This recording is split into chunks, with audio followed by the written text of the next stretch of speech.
قبیلہ ہی بتاتے جائیں. یہاں تو آپ کو پتہ ہے تسویریں بھی لگتی ہیں, اخبار بھی آتے ہیں, فیس بک بھی چلتی ہے, فلانے کو بھی پتہ چل جاتا ہے, بورڈ بھی لگتے ہیں, پھٹیاں بھی, یہاں تک کہ لوگ مسجد کی ٹائلوں پہ بھی نام لکھوا لیتے ہیں برائے سال ثواب. وہ فرشتوں کو پتہ ہے کس کے لیے کیا, پتہ ہے جس نے اجر دینے اسے. آپ کس حساب سے نام لکھوا رہے ہیں؟ پتہ ہے اللہ کو جس نے اجر دینا ہے وہ جانتا ہے. تو ان کو آواز دے کے کہا گیا نام ہی بتا دے, تو اسے ابھی کہنے لگے جس رب و رسول کے لیے میں نے یہ کام کیا وہ میرا نام بھی جانتے ہیں, باپ کا نام بھی جانتے ہیں, قبیلہ بھی جانتے ہیں. اپنی زندگی اگر تھوڑی سی ان چیزوں سے باہر آ جائے گی تو تکلفات سے باہر آئے گی, زندگی سادہ ہو جائے گی. لوگ اذیت سے, یہاں تو جناب محفلوں میں لوگ پھول دینے لگتے ہیں, کہتے ٹھہر جاؤ ٹھہر جاؤ ٹھہر جاؤ, بھئی آپ گلدستہ دینے لگے دے دو, نہیں ٹھہرو ٹھہرو ٹھہرو, کیا ہو گیا, کہتے ہیں ذرا کیمرے سیدھے ہو لگے. بھئی پھول پیش کرنے ہیں تو وہ بھی کیمرہ سیدھا کر لو اس کے بعد پیش کرو. اور کیمروں کی دنیا اور کیمرے کی آنکھ, اسی میں زندہ رہنا ہے کیا؟ زندگی تو باہر ہے, زندگی تو وہ ہے جو حقیقت میں ہے. اخلاص اپنی زندگی میں پیدا کریں, اپنے بہن بھائیوں کے ساتھ, اپنے گھر میں, اپنے دوست احباب کے ساتھ, اپنے دین کے ساتھ, اپنے ملک کے ساتھ, اپنی ملت کے ساتھ اخلاص پیدا کریں. مزاج خلوص والا ہو, للہیت والا ہو. ہم مسلمان ہیں, ہمیں یہ والا سبق نہیں پڑھایا گیا کہ دنیا میں کھا لو پی لو موج کر لو یہی ہے سارا کچھ. ہمیں تو کہا گیا ہے کہ تم یہاں کوئی خیر کرنے آئے ہو, اخلاص کے ساتھ رب کو راضی کرو, واپس لوٹنا ہے, اس کی بارگاہ کی طرف واپس جانا ہے, جزا سزا کا فیصلہ ہوگا. لہذا یہاں کوئی خیر کا کام کرنے آئے ہیں, یہاں طے شدہ بات ہے کہ کوئی پکا رہنے کے لیے نہیں آیا, سب نے لوٹنا. تو اپنے لوٹنے کی تیاری کرے, اس کے لیے شرط اخلاص ہے, اس کے لیے شرط مخلص ہونا ہے. بڑے سارے غریب لوگ ایسے ہیں جنہوں نے اب اپنے دکھ نہیں وہ بتاتے, انہوں نے چھوڑ دیے. بڑے سارے سفید پوش ایسے ہیں جو تکلیف میں آتے ہیں کسی سے بات نہیں کرتے. کیوں؟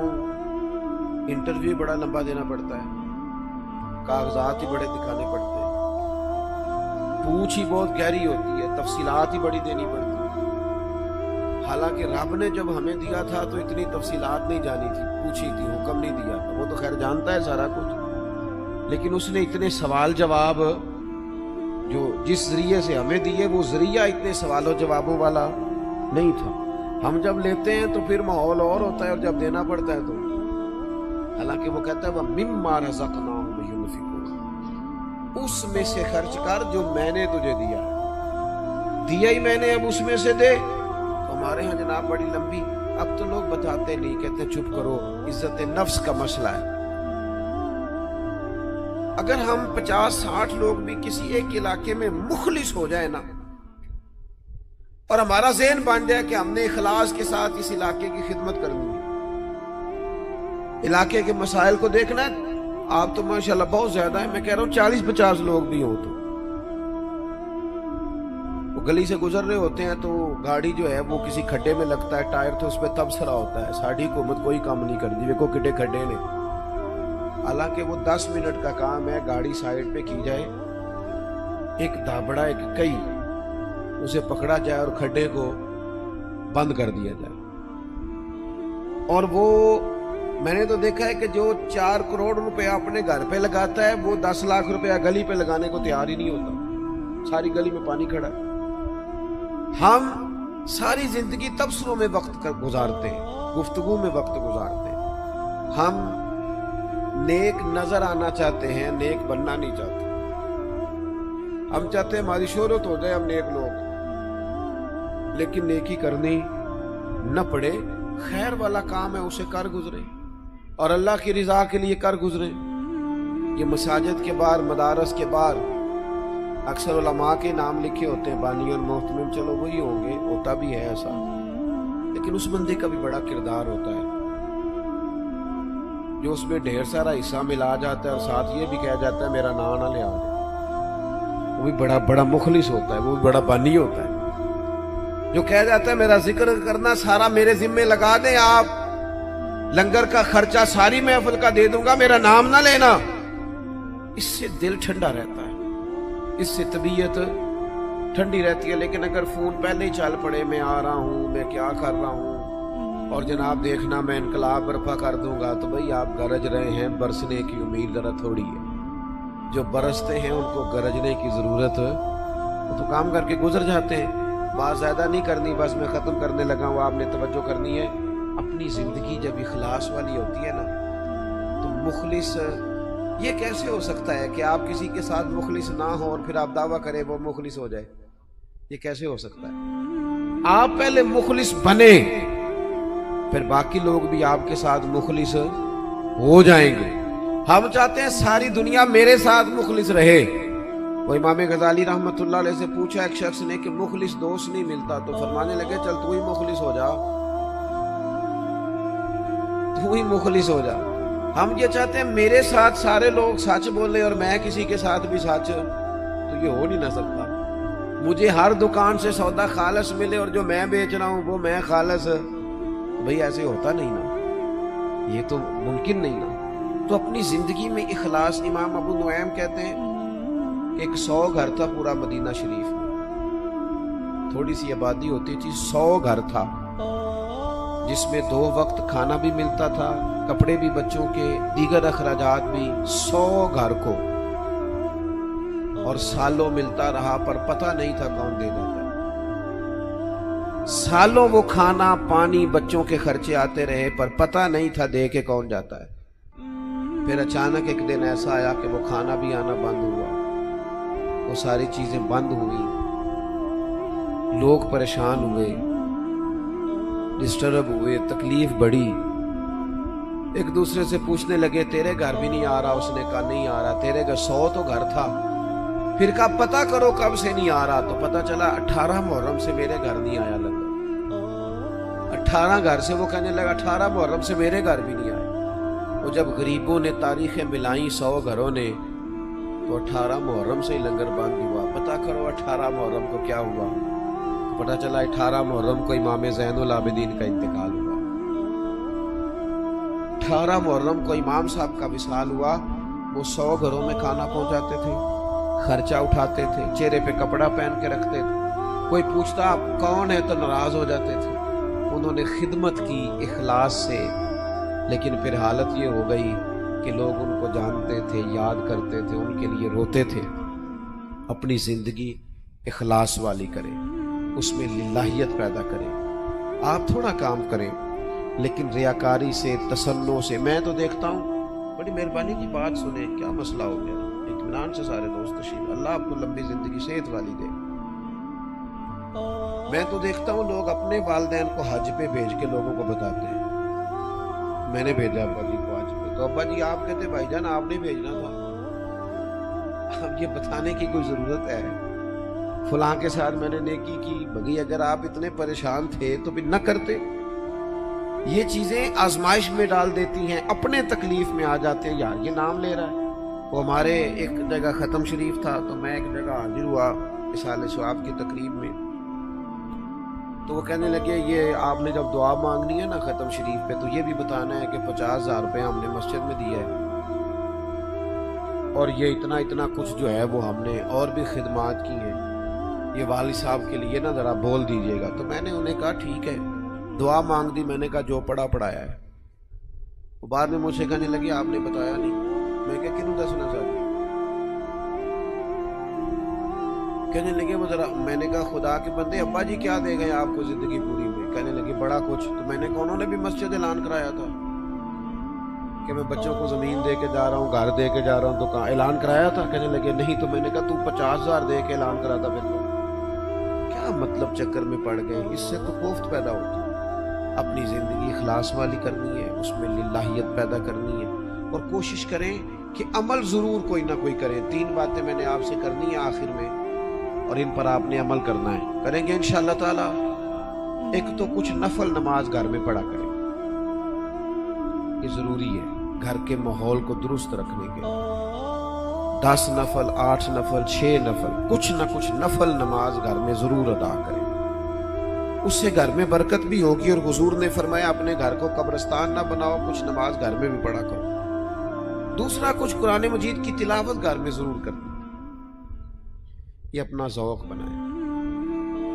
بچوں کو بار بار کہنے سے نہ کہ قرآن پڑھو تو وہ کوئی نہیں پڑھتے، آپ کھول لیں انشاءاللہ وہ بھی پڑھیں گے، آپ پڑھیں وہ بھی پڑھیں گے. اور تیسری بات یہ کہ گھر میں نہ میرے نبی پاک علیہ السلام کا ذکر ضرور کرے روز. حضور کی سیرت کی کوئی بات سنا دیں، کوئی حدیث پاک سنا دیں. کچھ نہ ہو سکے تو بچوں سے کہیں پتر کو نعت شریف تو سنا دو. اپنے بچوں سے اپنے گھر میں ذکر رسول کا مزاج بنائیں، اپنی طبیعت میں حضور کے تذکروں کو پیدا کریں ماحول میں. نتیجہ کیا ہوگا؟ اس کا نتیجہ یہ ہوگا کہ ہمارے گھروں میں راحت آئے، گھروں میں سکون ہو، گھر کے اندر للہیت پیدا ہوگی. گھر کے ماحول میں آپ دیکھیں گے کہ ایک الگ سے خوبصورتی پیدا ہو گئی ہے. اپنی زندگی میں بہت سارا اخلاص پیدا کریں، بہت ساری للہیت. کوئی بھی خیر کا کام کریں تو تصنع سے، بناوٹ سے، ریاکاری سے اپنے آپ کو بچائیں.